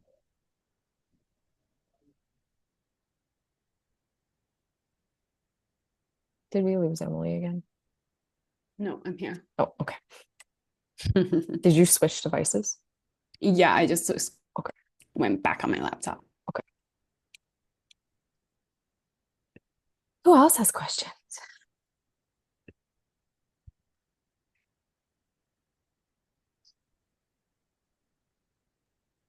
I have a question. Yeah, Bree. I just want to say I have soaked up so much, and I'm so glad that Sarah has met you, and now we've got to soak up all your wisdom, and I'm gaining a whole new appreciation just for everything. So thank you. I have a simple question. So you had touched on it for a moment. Being deficient in minerals can lead to obviously dehydration and then bloating, because I've been kind of dealing with chronic bloating, and I'm wondering if that is my problem. Yeah, I mean, in this mineral, thank you for saying all that, by the way. And I'm so happy to hear this and just to be here and to share this because it's just so fascinating and so interesting. And I feel like it's information that needs to get out there. And from my perspective and the mineral perspective in general, every illness and ailment can come back to a mineral imbalance. And so when we're minerally deficient, minerals are like the keys to activate the enzymes of our body. And so if we don't have the right minerals in the right balance, our enzymes and our proteins and all of the functions of our body, like our body is so complicated. It's this just beautiful orchestration. But if we don't have potassium, we tend to be bloated more often because our water that we're drinking ends up not getting in our cells, right? It's in the space in between our cells, and that leads to bloating. And so I would definitely look at your potassium and sodium levels in relation to chronic bloating. That would definitely, and what I do as my practice is I take hair samples and blood samples, and I look at your mineral makeup. And so in your hair is just has so much information about what's happening minerally in your body, and what's coming up in your hair tells me where you're at in your body. And so I can look at your hair and see where your sodium levels are, where your potassium levels are. Is the potassium and the sodium in the cell where it's supposed to be, or is it coming up in the tissues? And so then from there, we start to balance those out, and I make recommendations on how you can alter your diet and your lifestyle to protect and safeguard those minerals. But yeah, it would definitely, there's always a mineral component to every symptom that we're experiencing because they run our body. Yeah, your regular doctor, you can order specialized, you can look at your minerals, you can look at it through blood, you can look at it through urine. Your body is also always speaking to you, the health of your hair is often a sign, if you're going gray, it's a sign that your body is lacking minerals. It's why as we get older, we go gray because we become less mineralized. And mothers, when you're born, your mother gives 10% of her minerals to you.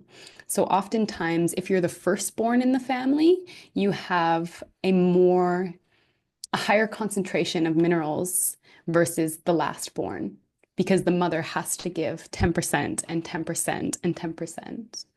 And as we go through our lives, as we experience stressors, we tend to lose these minerals if we're not replenishing them. But sodium, if you have good quality sodium and good quality potassium, those are part of the electrolyte group. So they're constantly need to be replenished. There's certain minerals that we excrete. So sodium and potassium comes out in our hair, our nails, our urine, our sweat. And then there's other metals that get trapped in our body. So there's an issue with mineral deficiencies, and there's an issues with mineral toxicities. And a lot of people actually struggle with iron toxicity because there's no way to actually remove iron from the body. So it's all about learning how to balance all these minerals and have them in the right level and orchestration for our body to function optimally. Does that help, Brie? Yes, thank you so much. And just a pinch of salt a day with your water. So I will do a pinch of salt in my water. I will also get mineral drops. They're usually dehydrated from seawater, and they have the right balance of sodium, potassium, magnesium, and bicarbonate. So if you find there's a couple different companies, if you're in Canada, the one that I usually get is called Ancient Lakes, I think. And they have a good mineral drops, and then just adding that to your water every day, starting with about 5 drops and working your way up to a full dropper full a day, would be my recommendation for you. Bree, Bree's in the States, Emily, but Bree, go to not Whole Foods. What's your other the big health food store that everybody's obsessed with? Sprouts. Sprouts will have mineral drops. I've seen them there a million times because I used to buy them there when I was down there. So yeah, just go ask Sprouts for some mineral drops, and then send your hair to Emily. That's so cool. You guys amaze me with all of your gifts. Thank you, love.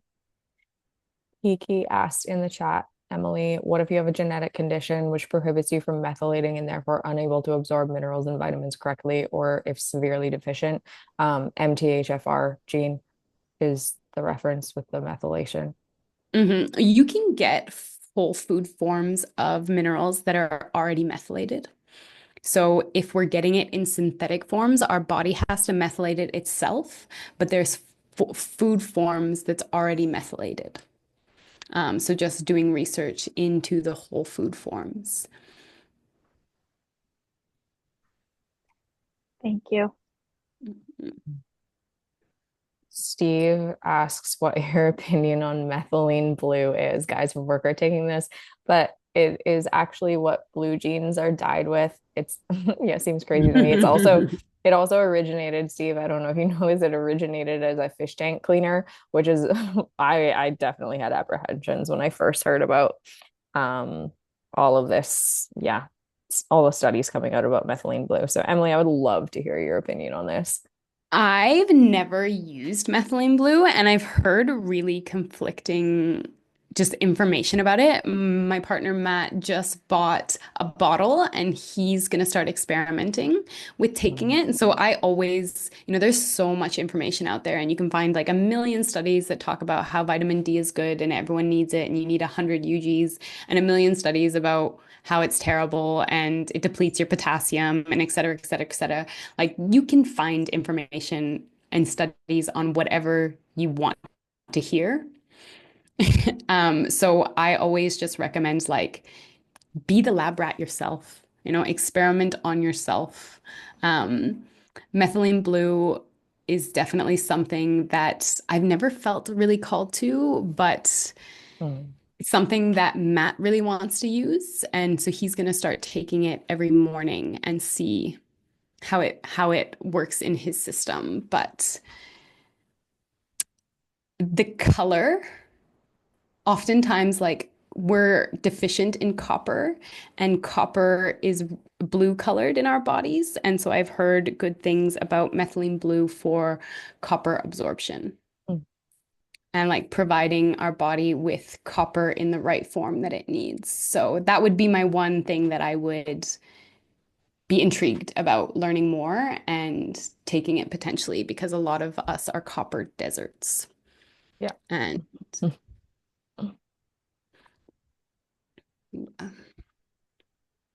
yeah, there's also a ton of benefit from taking minerals topically.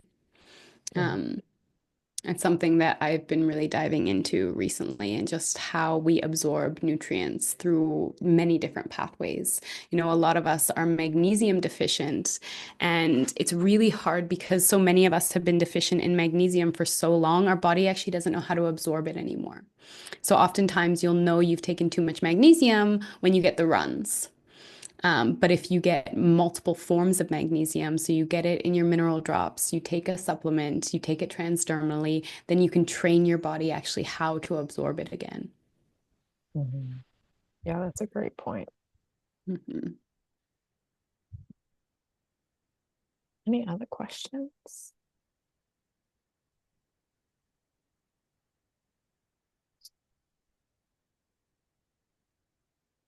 I have a question for you, Emily. Yeah. Okay. You talked a lot about soil health and how we've really depleted our soils of a lot of the minerals, right? And um, for those of you who have watched last semester's recording of the foundations of the health and well-being foundations of soul module, it was my dear soul sister Michaela who came on, and Michaela's presentation was mostly about seasonal eating and like the light codes that we get from our food for eating seasonally and eating via your region, right? So like eating foods, for example, like for myself in Canada, eating foods each season that are local to where I'm living during that season. Now, I understand the foundational principle of that. However, my question is, how much validity do you think that holds now because of how much we've depleted our soil of nutrients? Like the way my brain works, I'm kind of thinking like, well, does it really matter that I'm eating foods that are coming from my local region from during this specific season of my existence if the soil here is already severely depleted? Would it not be more beneficial for me to be getting food from somewhere where the soil is nutrient rich, even if that's not local? There is truth to that, absolutely. But harvesting fruit before it's ready also leads to a huge nutritional loss. Mm. Mhm. So if you have food that's harvested too early, it's also higher in phytic acids, which lead to poor digestion. And then also, the longer it stays off the vine, the quicker it loses its mineral makeup. And so, finding a balance in there somewhere, I would say. And then, yeah, eating seasonal food that stores. Yeah. The most mineral rich foods are the foods that store. Yeah. Your all your root vegetables, squashes, pumpkins. Those are kind of the most mineral rich foods and the ones that are going to last the longest. But of course, finding like local and regenerative and organic locally Mhm. would be the optimum. But you have to give and take. I read some statistic that, a broccoli that's been harvested off vine for 2 weeks loses 50% of its mineral qualities. Oh, so if you're not eating fresh, then you're really not getting the full spectrum of minerals that you need. Yeah. Yeah. I know a lot of people were triggered by that call. I don't know how many of you watched the recording, but so many people, especially Canadians, were like, wait, so I can't eat very much fruit during the winter? Like, what the heck? I love my fruit. And we're all like, what are we supposed to do during the winter? There's nothing good that grows here locally. But the ones that you say store well, I guess that makes sense for sure. Oh, I think you're frozen or you're gone. Carolyn, Emily lives in San Jose, Costa Rica. Oh, are you back? Yeah. You're back. Yeah. My Wi-Fi automatically turned off. It's good. We've just had like 6 power surges in a row.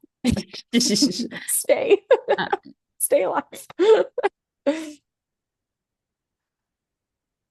Yeah, but I am super curious about the light codes about food locally that's taking in the same light exposure that you're getting and how that affects your mitochondrial health and your cells. That is something that I'm super curious about and want to learn more about. I'll send you Michaela's info. Her studies over the past 3 years have all been specifically mitochondrial health and especially to do with sunlight. Cool. Yeah. Something just came into my head. I don't know if you guys have heard of this or if it's in your area, but there's something called mill.com. And it's basically a compost trash can where like their whole mission statement is don't throw away your food. So they want you to take all your like leftovers from cooking and just throw it into this composting machine. And then it takes like 2 weeks for it to fully compost. And then you leave all of the remains outside in this like specific decorated trash can. And they come pick it up.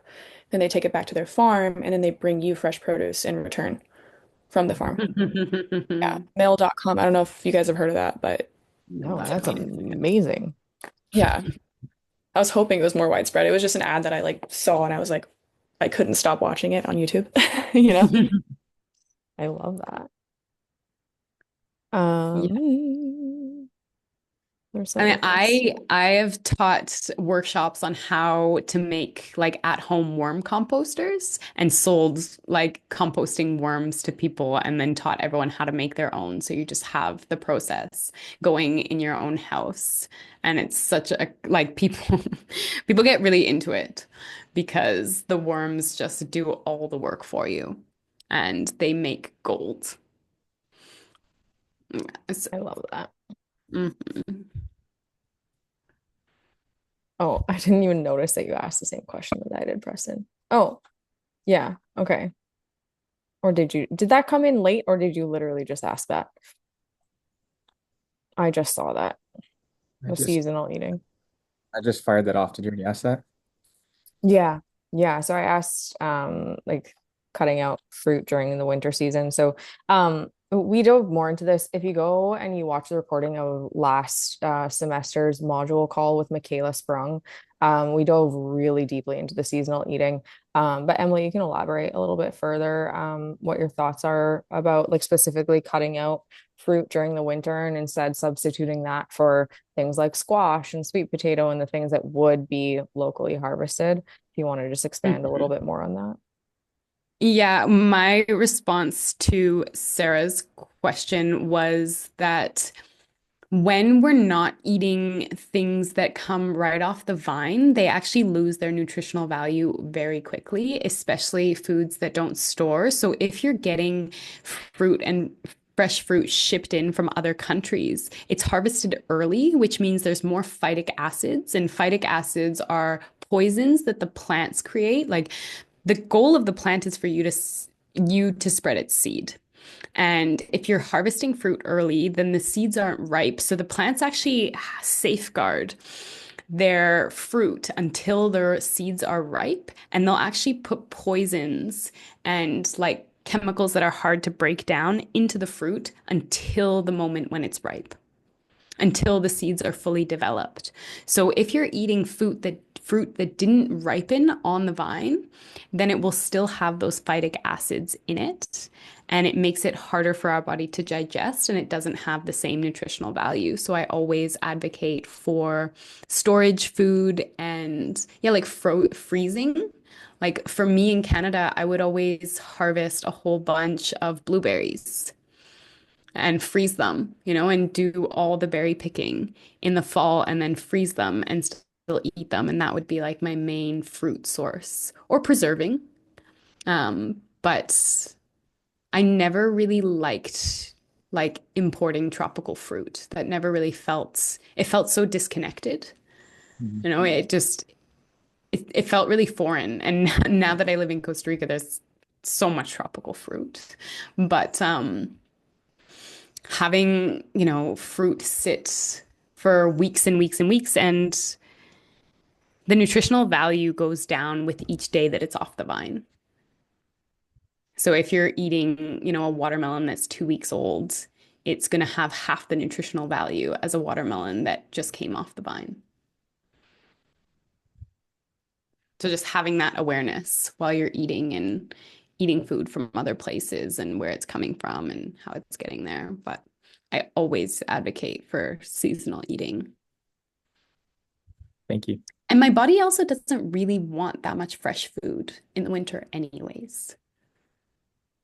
At least in my experience, it mostly wants to eat like soups and stews and like more hearty, more dense, more fatty foods than like the fresh seasonal vegetables. Yeah,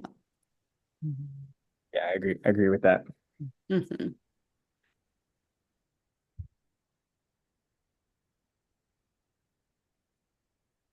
Anybody else have any health and mineral and well-being specific questions?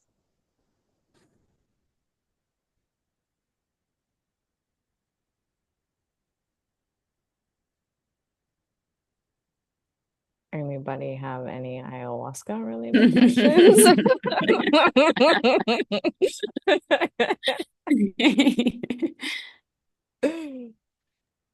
Yeah, how's it going down there? That's a massive question, my friend. Please be more specific. My brain can't handle that question right now. How is it It's going? going Where really would you like good to begin? because I hadn't eaten salt in a year and I just started eating salt again. So Yeah, Yeah. really rub it in. Things are Just going- rub it in. Rub it in. Oh, It's amazing how much energy a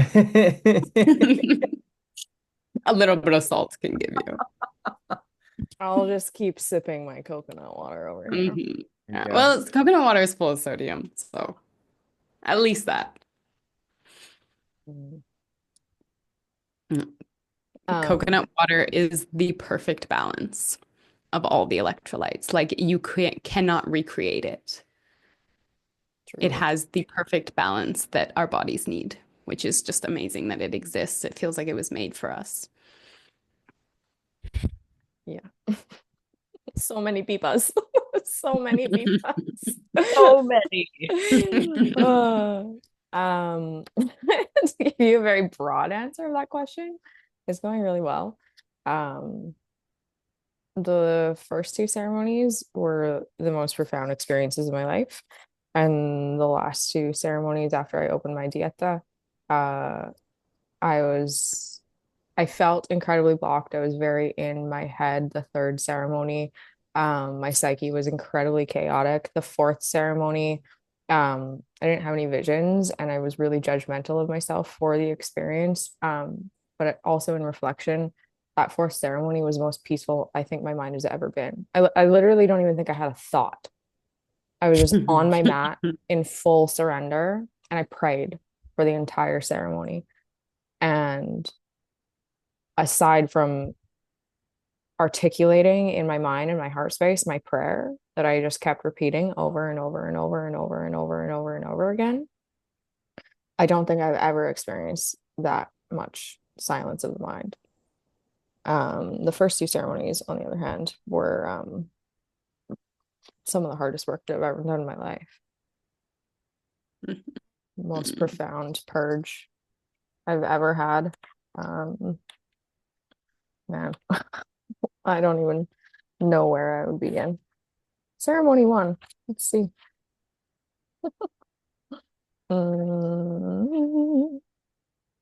Yeah, ceremony one was very physical for me.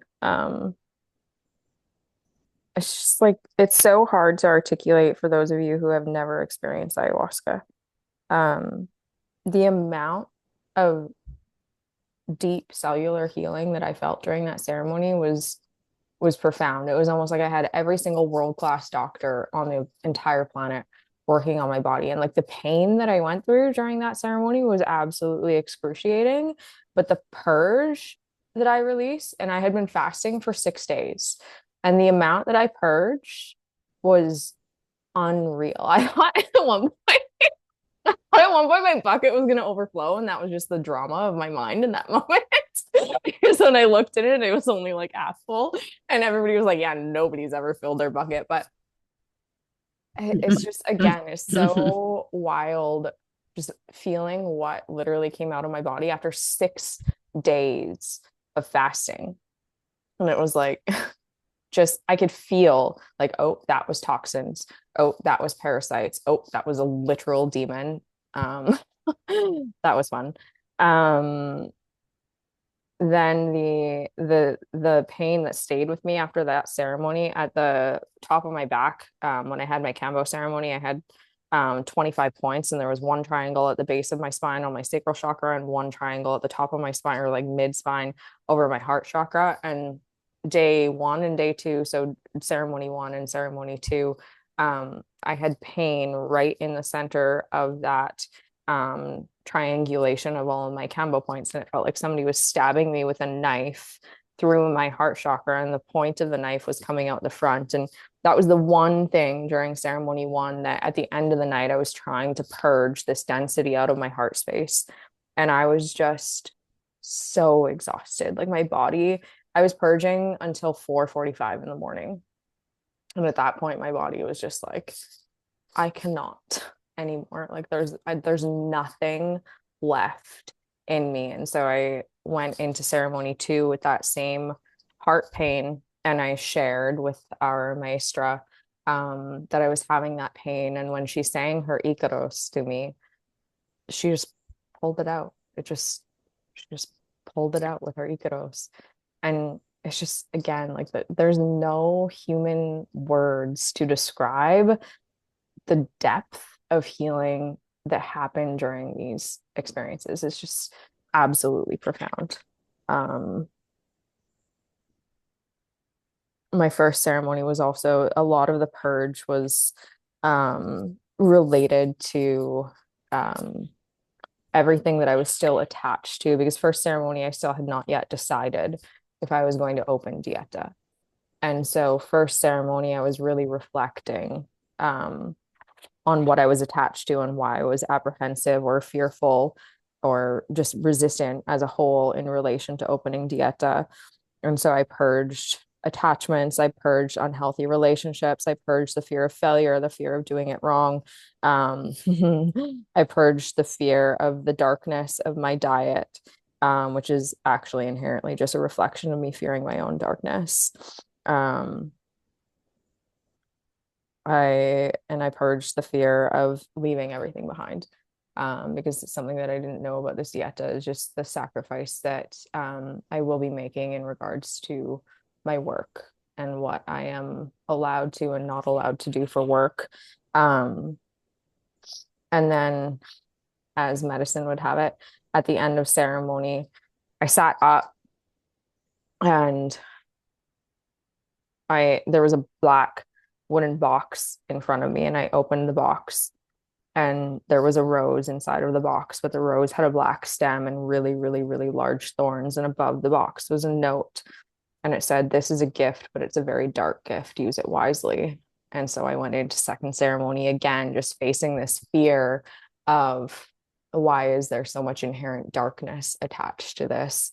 And so a lot of my work leading up to the opening of my dieta was just really embracing the sacrifices that are going to be entailed along this path, and also just not fearing the dark aspects and not fearing the void. Essentially, the darkness really to me is the void that has been left behind with everything that I'm giving up with. So for those of you who are, we've talked about obviously some of the stipulations of dieta, but for this dieta, it is no salt, no sugar, no red meat, no pork, no sex or intimacy of any kind. I cannot touch people. I cannot handshake. I cannot hug.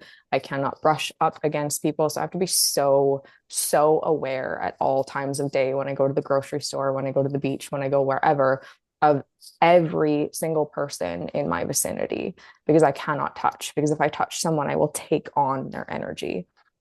And a big part of the grieving piece for me through all of this was not knowing, because this is a conversation I had with my mentor before saying yes to this dieta, was that I would still be able to do my work. And that has since changed. So I cannot do medicine work. And just the grief that I faced with that sacrifice was immense. And so that was, yeah, again, just another really, really, really big part of me saying yes to something where I have no idea what is next for me. When I come back to Canada, I literally have no idea what I'm doing aside from working with my plant. And that's terrifying. Absolutely terrifying.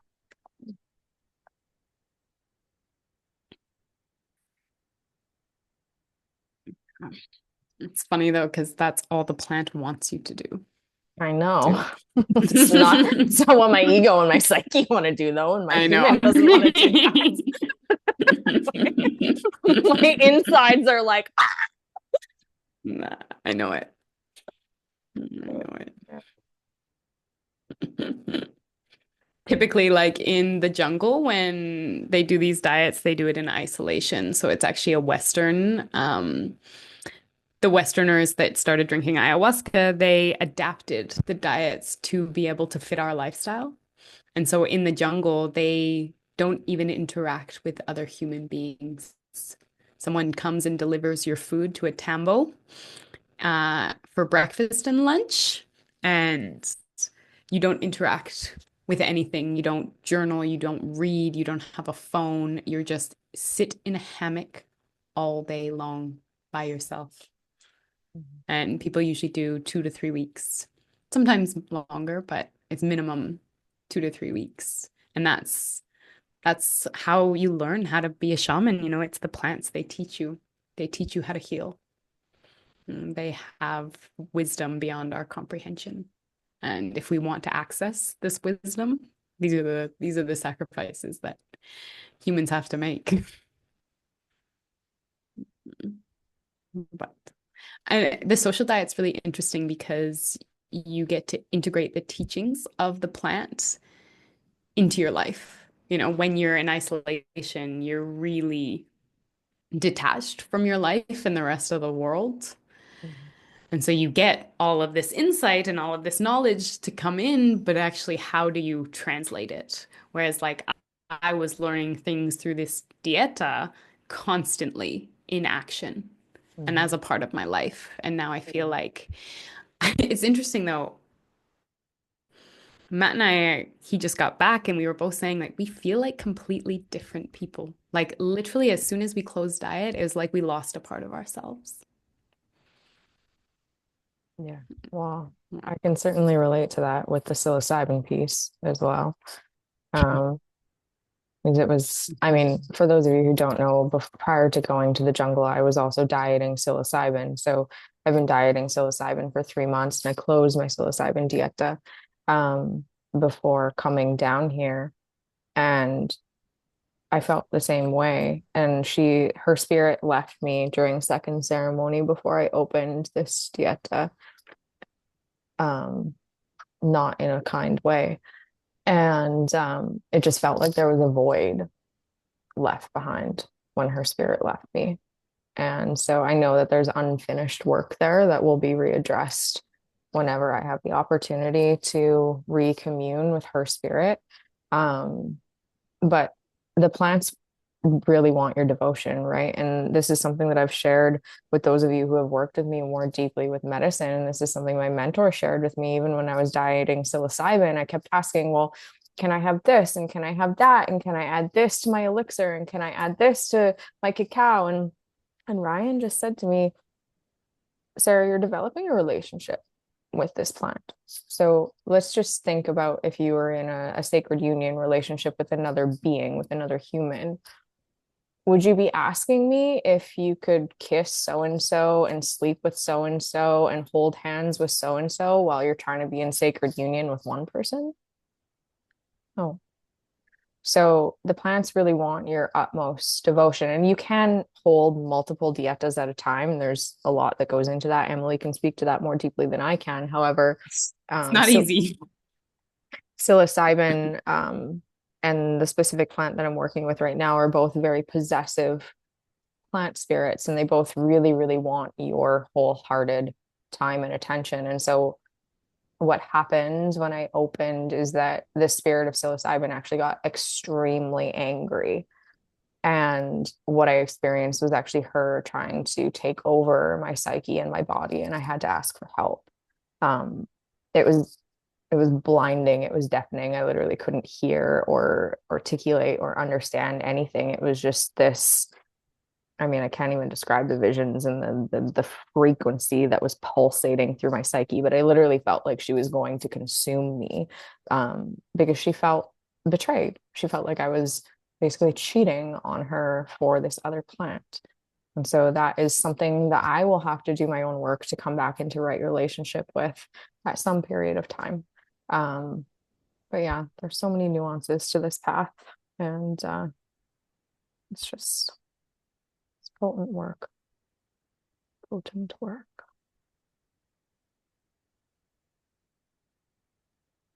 Thank you for sharing the downloads. Mm. Yeah, much more to Oh, share. We would be here for hours if I shared everything. My, my journal's falling apart. So much. My goodness. Uh, How about mm. Tony? Tony, I gotta say, you look different, singer, in a good way. Well, it You could can be the see your tan. aura It is a could lot be the different. tan. What was that, Tony? I said it could be the tan too. I've turned about 50 shades of, I don't know, I told Tony brown today since I've been here. So she's a new race. You and fast. She's like, okay. I am pretty much. actually, Steve, I am actually going to bring Tony and Justin on as guest speakers for a bonus call for us all to talk more in depth about our journeys. Justin is not here tonight just because he's spending some time in integration. Recognize you. So funny. But yeah, that will be a future call, date and time to be announced. Yeah.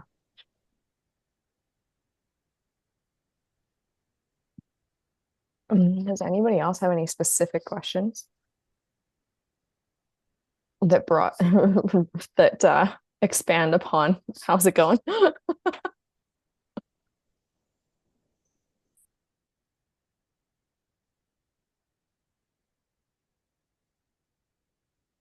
Mhm.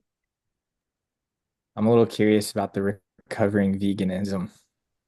Mm.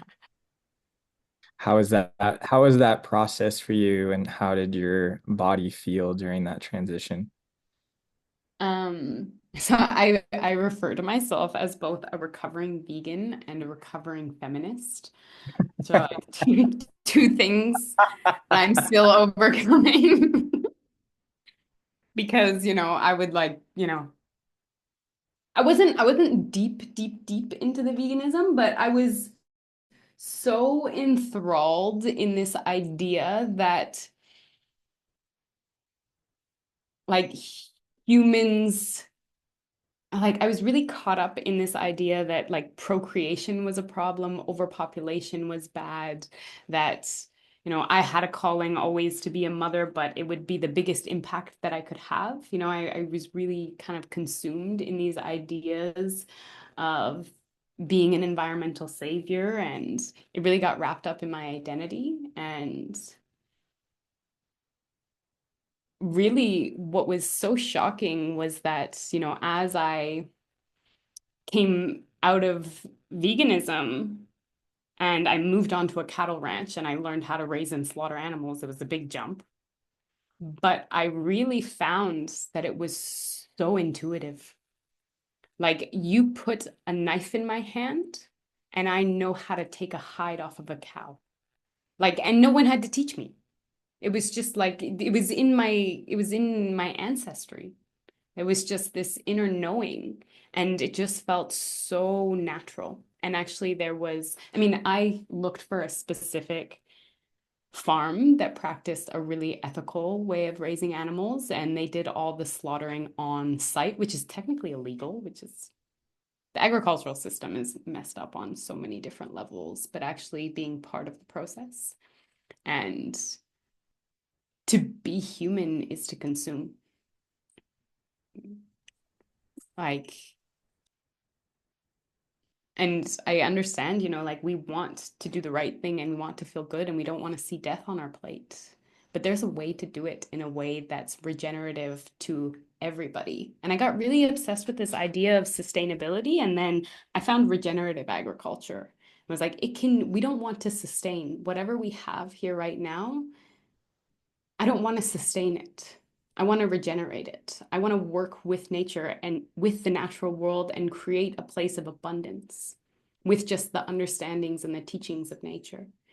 And there's practices in regenerative agriculture now where we can expedite the production of our topsoil. So it's our topsoil that's being depleted, that's, causing all of these issues in our food system. But there are ways that we can learn from nature and expedite the process so we can regenerate land at a speed that nature never could. And learning how to work with the natural world in that way and recognize that, we're omnivores. We're part of the cycles of life and death.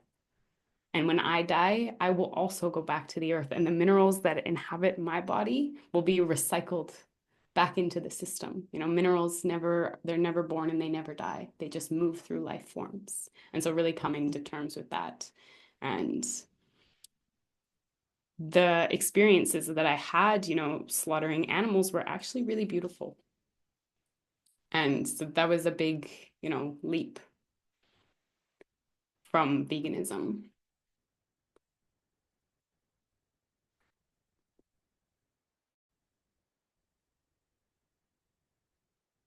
I think he loves his soil more than me.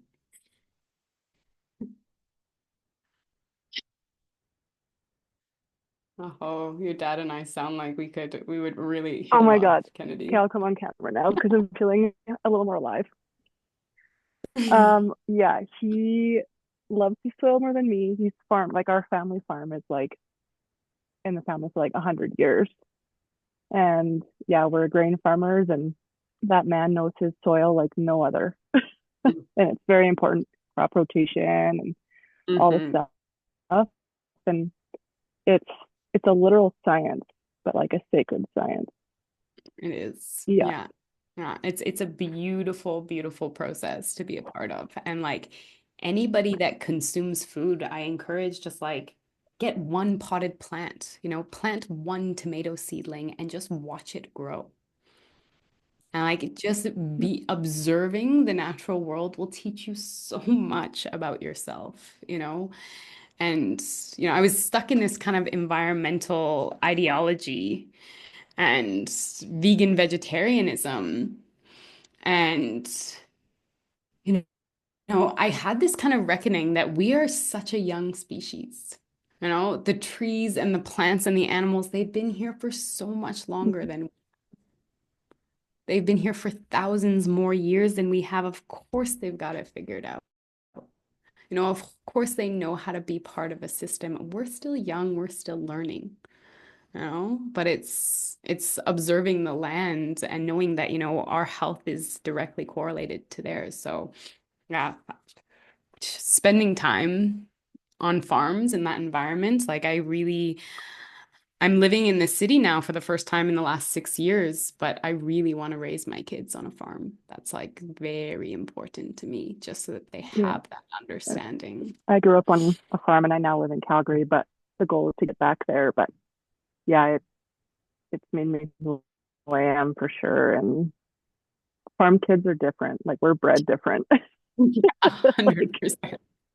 100%. Yeah.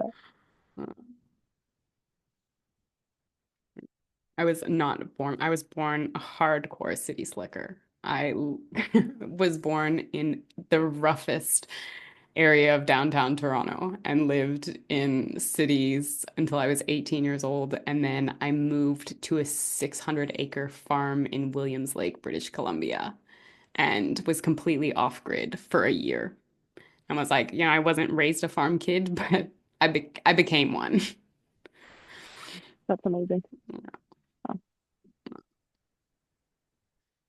So then what brought you to Costa? A love. Yeah.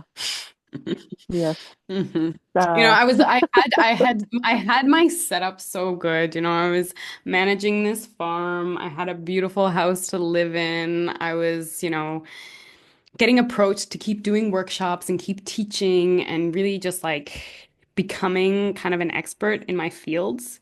And my partner moved to Costa Rica and he basically said, like, this is where I want to be. I want to be with you. And gave me an ultimatum. And, I had a whole life set up there, but it's really at the end of the day, like the person you choose to spend your life with is the most important decision you're gonna make. And I had everything, all my boxes ticked, except I was lonely, you know?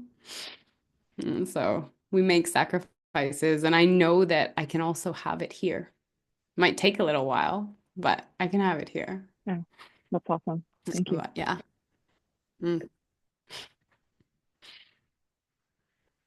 I'll be coming to Costa in May. I'll be sitting with Aya Amazing. then. So Amazing. maybe I'm we can. sure I will meet you then. Yeah, that'd be great. Yeah, I look forward to it. Amazing. I The can't medicine wait for you family to be here, keeps Kennedy. growing. Oh my gosh. I'm so excited.